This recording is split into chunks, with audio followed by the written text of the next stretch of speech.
Hip hop is real. Legend in the building, Lord Jamar. Peace. Peace to the God. How you? How are you, brother, man? Great. Great. Yes, sir. Great.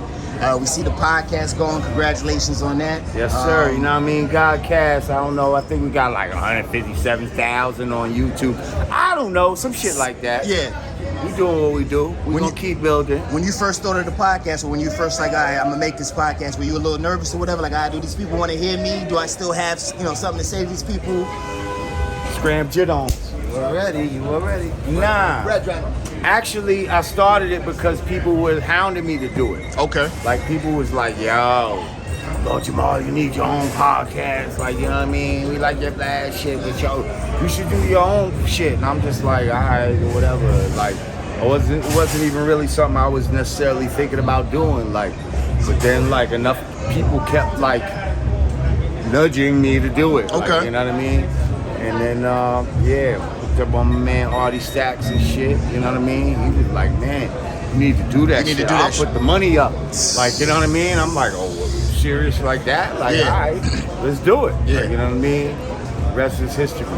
And that's good that you have a good supporting cast and people who believe in you to push you. Like you say, even if you don't see it at first, and they're like, nah, man, you got it. Fact. And now that the podcast is going on, how do you like what's going on? I mean, I love it. You know, like, I feel like they try to disconnect one generation from the next generation. Okay. You know what I mean?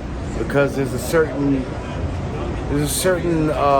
group of people that are qualified to talk about this hip hop shit from a real understanding of its inception to where it's at now, and they don't necessarily want that knowledge transferred to the next generation. You know what I mean? So I kind of feel like that's my job, like to speak for like authentic hip hop, motherfuckers that really know, you know what I mean? Quote unquote real niggas speaking to this generation. You know what I mean? Yeah. I was just talking to you off camera. Do you think that's needed though? Because like I said, obviously these the youngins are influenced by everything. And as an OG, if you were telling them, your street stories, your back in the day stories about how you used to do this and that, it's kind of, it's kind of a disconnect. But if you bring that positive energy. Yeah, well, it's not about, you know what I mean, trying to glorify no negative shit you used to do when you was young and all that type of shit. It's about trying to show that you've lived through this hip-hop journey, you know what I mean, especially the business side of it. And there's certain jewels that I have that I can give to you that can help you avoid, certain bumps in the road that you don't have to hit unnecessarily. You know what I mean? 100%, and I think that's definitely needed. We appreciate you for that. One question I had for you is, we do battle rap media, and it's 2022, and I know battle rap is way different from when you were coming up and things like that.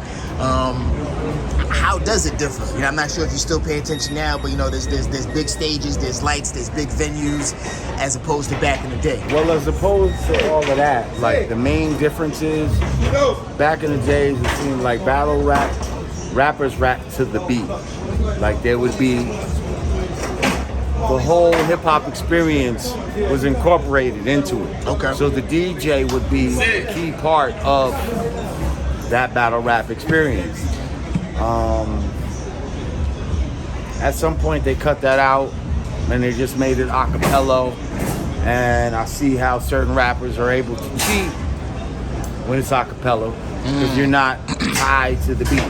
So you could add extra words and shit like that, which is cool. It's entertaining. I like battle rap and all that, but I'm just saying, if you ask me how it's different, that's one of the main ways that it's different. That's different.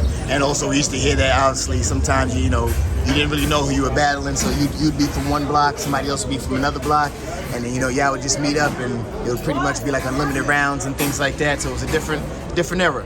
Right, and it was a lot of like off the head, like well, if you was gonna get into some like, because a lot of times you didn't know who you was battling. So now if you're gonna get into some snapping on a nigga type of shit, niggas would start going off the head, just looking at what you got on type of shit right at the moment, trying to like get on you, like, you know what I mean, like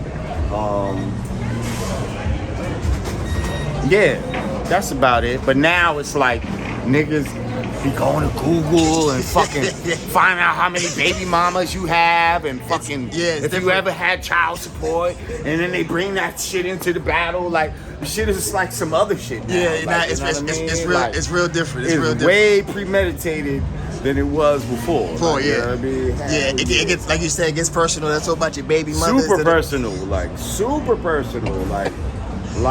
I'm gonna be honest, like, another thing that's different is, like, niggas be all up in your face and, like, be damn near ready to touch you. Like, niggas wasn't that disrespectful back in the day. So you think it's a bit too much? They know that it could to lead to some shit.